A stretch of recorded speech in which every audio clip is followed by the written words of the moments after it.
नमस्ते दोस्तों, आज के क्लास में आपका स्वागत है। आज के वीडियो में हम लोग पीजीटी हिस्ट्री के लिए मॉडल सेट संख्या 3 पर चर्चा करेंगे। इसमें 40 क्वेश्चन का मॉडल सेट दिया जा रहा है, जो कि आपके परीक्षा के दृष्टिकोण से काफ़ी महत्वपूर्ण है। इसमें उन प्रश्नों को शामिल किया गया है जो परीक्षा के लिए अत्यंत ही महत्वपूर्ण है। साथ ही दोस्तों, चैप्टर वाइज क्वेश्चन को भी अब हम डालेंगे, तो आप लोग हमारे चैनल से ज़रूर जुड़ें और महत्वपूर्ण क्वेश्चन को इस चैनल से आप रिवीजन कर सकते हैं।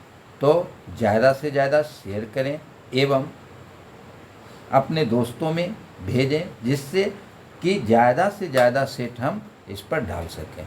तो हम लोग देखते हैं आज का मॉडल सेट संख्या 3, जिसका पहला क्वेश्चन है, किसे कुरान खां कहा जाता था?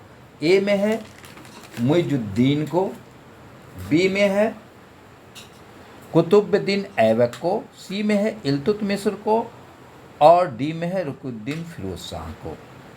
तो कुरान खां के नाम से कुतुबुद्दीन ऐबक को जाना जाता था। कुतुबुद्दीन ऐबक कुरान को की अत्यंत सुरीली आवाज़ में पाठ करते थे और सुरीली आवाज़ में पाठ करने के कारण इन्हें कुरान खां के नाम से भी जाना जाता था। दूसरा क्वेश्चन है, सूफियों में से किसे तुर्क अल्लाह की पदवी दी गई थी? ए में है अमीर खुसरो, बी में है ख्वाजा मोइनुद्दीन चिश्ती, सी में है शेख सलीम चिश्ती और डी में है शेख निजामुद्दीन औलिया। तो सूफियों में तुर्क अल्लाह की उपाधि दी गई थी ख्वाजा मोइनुद्दीन चिश्ती को। अब तीसरा क्वेश्चन है, अकबर के शासनकाल निम्नलिखित घटनाओं को तिथि कर्मानुसार व्यवस्थित करें। एक में है जजिया की समाप्ति, 2 में है तीर्थ यात्रा कर की समाप्ति, 3 में है इबादत खाने का निर्माण और 4 में है युद्धबंदियों को धर्म परिवर्तन पर प्रतिबंध। तो इसका आंसर हो जाएगा डी, यानी कि युद्धबंदियों के धर्म परिवर्तन पर प्रतिबंध जो है 1562 में लगाया गया था। उसके बाद तीर्थ यात्रा की समाप्ति, यानी कि तीर्थ यात्रा कर की समाप्ति, यह 1563 में। उसके बाद जजिया कर की समाप्ति 1564 में और इबादत खाना का निर्माण जो किया गया था वह 1571 से 74 में किया गया था। तो इस तरह से अगर देखेंगे तो युद्धबंदियों के धर्म परिवर्तन पर प्रतिबंध सबसे पहले हुआ 1562 में, उसके बाद तीर्थ यात्रा कर की समाप्ति 1563 में, जजिया कर की समाप्ति 1564 में और ये हो गया 71 से 74 में। तो इस प्रकार इसका आंसर हो जाएगा डी, 4, 2, 1, 3। अगला क्वेश्चन है, शेख अबुल फजल की हत्या की? ए में है वीर सिंह बुंदेला ने, बी में है जय सिंह ने, सी में है हिमू ने और 4 में है राणा अमर सिंह ने। तो शेख अब्दुल्ला की हत्या वीर सिंह बुंदेला ने 1603 ईस्वी में कर दी थी। यानी कि वीर सिंह बुंदेला ने जहांगीर के शासनकाल में, यानी कि जहांगीर के आदेश पर ही शेख अबुल फजल की हत्या 1603 ईस्वी में कर दी थी। अब अगला क्वेश्चन है, अलाउद्दीन द्वारा दिल्ली में मद्य निषेध के आदेश का प्रमुख कारण था? ए में है आर्थिक, बी में है नैतिक, सी में है राजनीतिक और डी में है धार्मिक। तो अलाउद्दीन द्वारा दिल्ली में मद्य निषेध का आदेश जो दिया गया था वह राजनीतिक कारणों से दिया गया था। तो इसका आंसर हो जाएगा राजनीतिक, सी। अगला क्वेश्चन है, अलाउद्दीन खिलजी के आर्थिक आदेशों का प्रमुख उद्देश्य था? ए में है व्यापार को प्रोत्साहित करना, बी में है शक्तिशाली सेना रखना, सी में है दुकानदारों को दंडित करना और डी में है जन कल्याण। तो अलाउद्दीन खिलजी के आर्थिक आदेशों का मुख्य उद्देश्य था शक्तिशाली सेना रखना, यानी कि उसने बाजार व्यवस्था को लागू किया था जिसका मुख्य उद्देश्य था कि कम कीमत पर यानी कि कम खर्च पर ज़्यादा से ज़्यादा सेना को रखा जा सके। अब अगला क्वेश्चन है, धारा नगरी की स्थापना किसने की थी? ए में है प्रभावती गुप्ता ने, बी में है हर्ष ने, सी में है भोज ने और डी में है कर्ण ने। तो धारा नगरी की स्थापना परमार वंश के शासक भोज के द्वारा की गई थी। तो इसका आंसर हो जाएगा भोज। भोज ने धारा में अपनी राजधानी बनाया था। अगला क्वेश्चन है 8, सती प्रथा का सर्वप्रथम अभिलिखित साक्ष्य प्राप्त होता है। ए में है प्रयाग प्रशस्ति से, बी में है उदयगिरी के अभिलेख से, सी में है एरन अभिलेख से और डी में है देवपारा अभिलेख से। तो सती प्रथा का पहला उल्लेख जो है सो एरन अभिलेख से मिलता है। गुप्त शासक भानुगुप्त के 510 ईस्वी के एरन अभिलेख में गोपराज नामक सेनापति की पत्नी के सती होने का उल्लेख प्राप्त होता है। तो कहेंगे सती प्रथा का सर्वप्रथम अभिलिखित साक्ष्य जो है सो गुप्त शासन काल में, और गुप्त शासक थे भानुगुप्त, उनके 510 ईस्वी के एरन अभिलेख से प्राप्त होता है। तो इसका आंसर हो जाएगा 8 का ए, एरन। अगला क्वेश्चन है, किसने अपने सिक्कों पर शाक्य मुनि बुद्ध की आकृति अंकित करवाई? तो ए में है अशोक, बी में है भीम कटफिसस, सी में है कनिष्क और डी में है हर्ष। तो इसका आंसर हो जाएगा कनिष्क के द्वारा जो है सो सिक्कों पर शाक्य मुनि बुद्ध का चित्र अंकित करवाया गया था। अब अगला क्वेश्चन हमारा है, गुप्त काल में भूमि आलेखों को सुरक्षित रखने के लिए नियुक्त पदाधिकारियों को कहा जाता था। ए में है ध्रुवाधिकरण, बी में है कर्णिक, सी में है समाहर्ता और डी में है सौलिक। तो गुप्त काल में भूमि अभिलेखों को सुरक्षित रखने वाले पदाधिकारियों को कर्णिक कहा जाता था। इसका आंसर हो जाएगा बी, कर्णिक। अगला क्वेश्चन है, संगम साहित्य में वर्णित कन्नगी है। ए में है एक पक्षीय प्रेम, बी में है अनुचित प्रेम, सी में है तमिल महाकाव्य की नायिका और डी में है व्यापारियों का समूह। तो संगम साहित्य में कन्नगी जो है सो तमिल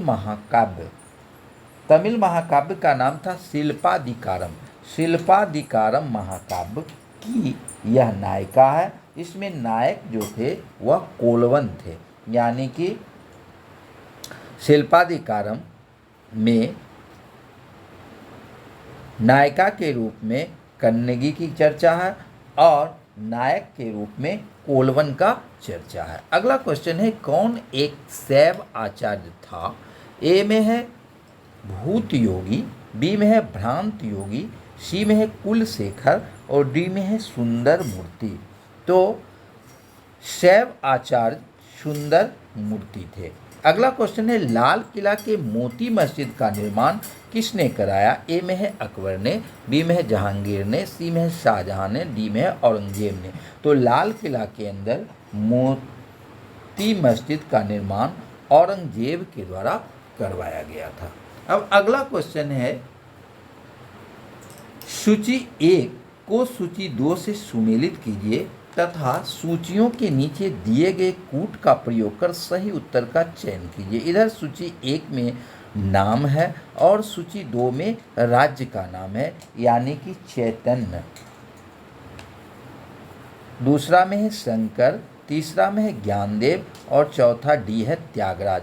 तो चैतन्य का जन्म जो है सो बंगाल के नादिया जिले में 1486 में हुआ था। तो चैतन्य 2 से।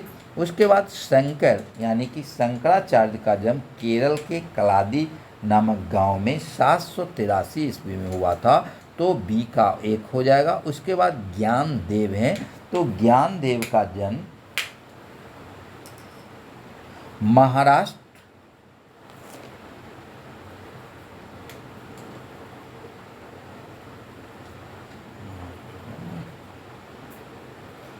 त्यागराज का जन्म तमिलनाडु में हुआ था। त्यागराज का जन्म तमिलनाडु में और ज्ञानदेव का जन्म उड़ीसा में हुआ था। तो इसको मिलाएंगे तो हो जाएगा ए का 2, शंकर ए का 1, ज्ञानदेव सी का 4 और डी का 3।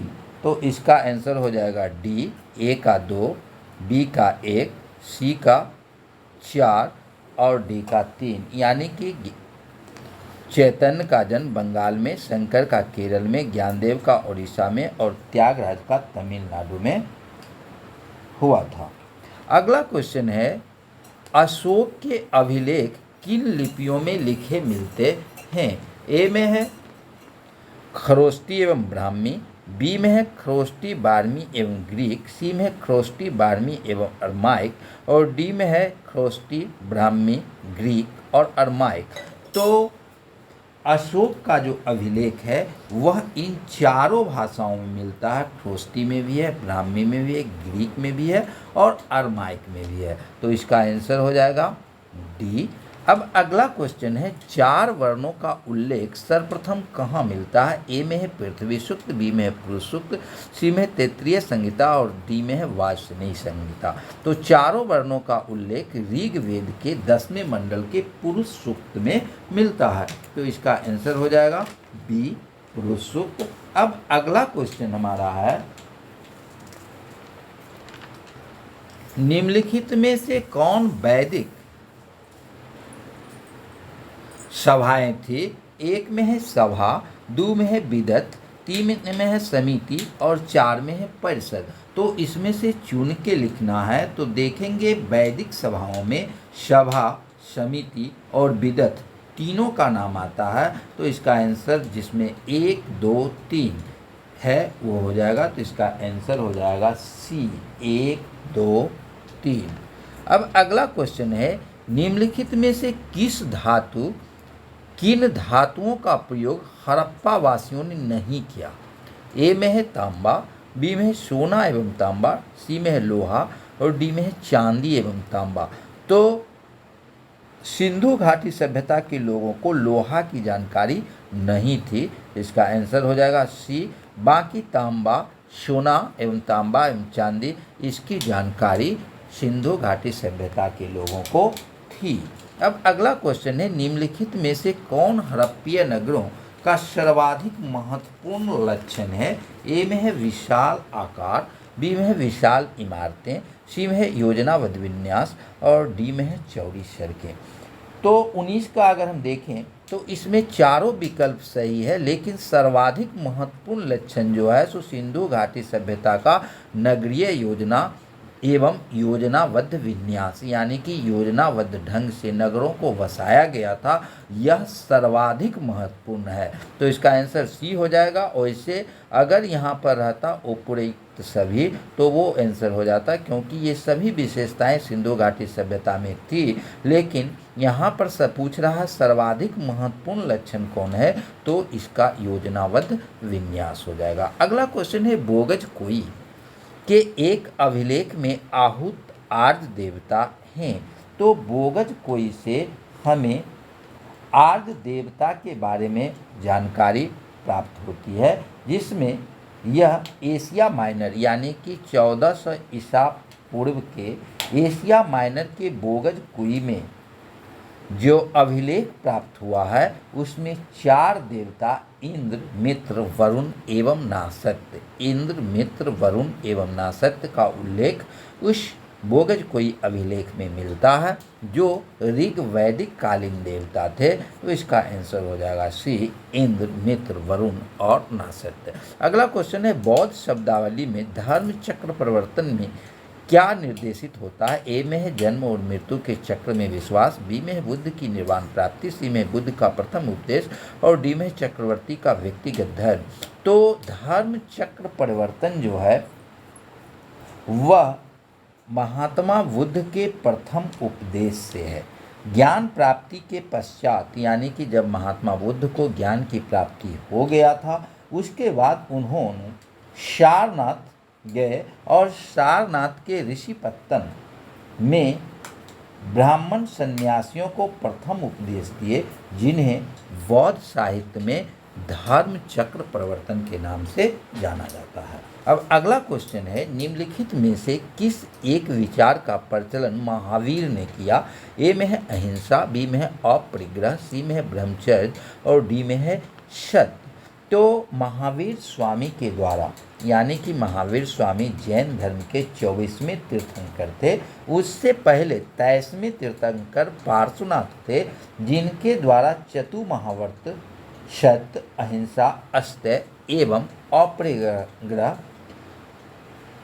का सिद्धांत दिया जा चुका था। उसमें महावीर स्वामी ने ब्रह्मचर्य को जोड़ा, यानी कि 5वां व्रत जो है सो महावीर के द्वारा जोड़ा गया, वह था ब्रह्मचर्य। अब अगला क्वेश्चन है, मौर्य साम्राज्य में पाटलिपुत्र के नगर शासन प्रबंध को जानने के लिए सर्वाधिक महत्वपूर्ण स्रोत है? ए में है इंडिका, बी में है मुद्रा राक्षस, सी में है अशोक के अभिलेख और डी में है अर्थशास्त्र। तो मौर्य साम्राज्य में पाटलिपुत्र के नगर शासन प्रबंध की जानकारी हमें मेगास्थनीज की इंडिका से प्राप्त होती है। तो इसका आंसर हो जाएगा 23 का ए, इंडिका। अब अगला क्वेश्चन है 24, निम्नलिखित का सही कालक्रम क्या है? एक में है गदर पार्टी की स्थापना, 2 में है चौरी चौरा, 3 में खुदीराम बोस की फांसी और 4 में है मालाबार में मोपला विद्रोह। तो इसको याद रखेंगे, खुदीराम बोस को की फांसी 11 अगस्त 1908 को दी गई थी। उसके बाद दूसरी घटना गदर पार्टी की स्थापना 1913 में हुई। उसके बाद जो है सो मालाबार में मोपला विद्रोह जो हुआ वह 1921 में हुआ और चौरी चौरा की घटना 5 फरवरी 1922 को हुआ। तो इस ढंग से आप सजाएंगे तो सर्वप्रथम तीसरा होगा खुदीराम बोस की फांसी 1908 में। उसके बाद 1 नंबर आएगा गदर पार्टी की स्थापना 1913 में। उसके बाद 4 नंबर आएगा मालाबार में मोपला विद्रोह 1921 में और उसके बाद चौरी चौरा की घटना 1922 में। तो इसका आंसर हो जाएगा 3, 1, 4, 2, यानी कि इसका आंसर हो जाएगा डी। अब अगला क्वेश्चन है, होम रूल आंदोलन के नेताओं ने होम रूल शब्द कहाँ के सदृश आंदोलन से ग्रहण किया? ए में है आयरलैंड, बी में है स्कॉटलैंड, सी में है संयुक्त राज्य अमेरिका और डी में है कनाडा। तो एनी बेसेंट ने आयरलैंड से होम रूल की तरह एक होम रूल आंदोलन भारत में चलाया था। तो इसका आंसर हो जाएगा आयरलैंड। अब अगला क्वेश्चन है 26, 1946 में भारतीय नौसेना के नाविकों में कहाँ विद्रोह हुआ? ए में है कलकत्ता में, बी में मद्रास में, सी में विशाखापत्तनम में और डी में है बॉम्बे में। तो इसका आंसर हो जाएगा बॉम्बे में। अगला क्वेश्चन है 27, रणजीत सिंह किस सिख मिसल के थे? ए में है कन्हैया, बी में है शुकर चकिया, सी में है अहलुवालिया और डी में है भंगी। तो रणजीत सिंह शुकर चकिया मिसल के थे। तो इसका आंसर हो जाएगा वी। अब अगला क्वेश्चन है, बंगाल में ईस्ट इंडिया कंपनी के अधिकारियों द्वारा दस्तकों के दुरुपयोग करने से किससे उसके संबंध बिगड़ गए थे? तो दस्तकों के दुरुपयोग करने के कारण मीर कासिम से अंग्रेजों के संबंध बिगड़ गए थे। अब अगला क्वेश्चन है, मोपला विद्रोह 1921 कहाँ हुआ था? ए में है तेलंगाना, बी में है मालाबार, सी में है मराठवाड़ा और डी में है विदर्भ। तो मोपला विद्रोह केरल के मालाबार जिले में काश्तकारों का विद्रोह था।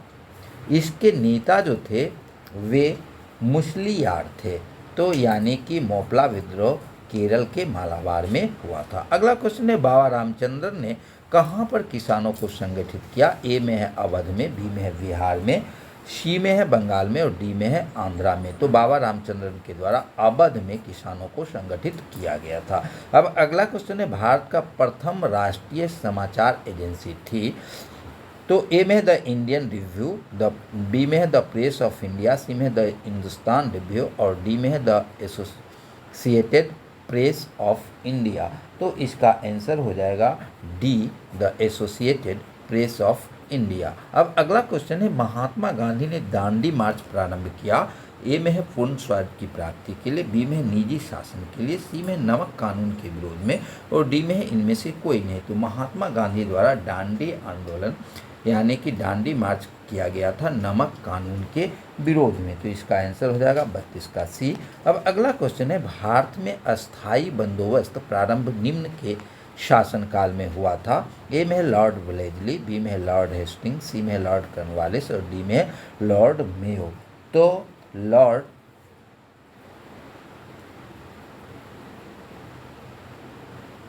कॉर्नवालिस के समय में जो है बंगाल में अस्थाई बंदोबस्त प्रारंभ किया गया था। अब अगला क्वेश्चन है, माय एक्सपेरिमेंट विथ ट्रूथ के लेखक कौन हैं? ए में है जवाहरलाल नेहरू, बी में है महात्मा गांधी, सी में है बाल गंगाधर तिलक और डी में है स्वामी विवेकानंद। तो माय एक्सपेरिमेंट्स विथ ट्रूथ के लेखक हैं महात्मा गांधी। अगला क्वेश्चन है, इंडियन नेशनल कांग्रेस ने पूर्ण स्वराज का प्रस्ताव कब पारित किया? तो यह 1929 में पारित किया गया था। अगला क्वेश्चन है, प्रसिद्ध कविता सारे जहां से अच्छा के लेखक कौन हैं? ए में है सैयद अहमद खां, बी में है हजरत मोहानी, सी में है अबुल कलाम आज़ाद और डी में है मोहम्मद इकबाल। तो यह आंसर हो जाएगा मोहम्मद इकबाल ने सारे जहां से अच्छा कविता लिखा था। अब अगला क्वेश्चन, वे कौन समाजवादी नेता हैं जिन्होंने हजारीबाग जेल से भागकर भारत छोड़ो आंदोलन का नेतृत्व किया था? तो यह जयप्रकाश नारायण के द्वारा किया गया था। अब अगला क्वेश्चन है, अंग्रेज यात्री रॉल्फ फिच ने पटना की यात्रा किस वर्ष की थी? तो इसका आंसर होगा, उन्होंने पटना की यात्रा 1856 ईस्वी में की थी। तो इसका हो जाएगा ए। अब अगला क्वेश्चन है, अल हिलाल के संपादक कौन थे? तो अल हिलाल के संपादक अबुल कलाम आज़ाद थे। तो इसका आंसर हो जाएगा सी। अब अगला क्वेश्चन है, भारतीय समाचार पत्रों के मुक्तिदाता के रूप में कौन विख्यात हैं? तो चार्ल्स मेटकॉफ को भारतीय समाचार के मुक्तिदाता के रूप में जाना जाता है। तो ये आज के महत्वपूर्ण क्वेश्चन थे। अगले दिन हम लोग अगले मॉडल सेट पर चर्चा करेंगे। धन्यवाद।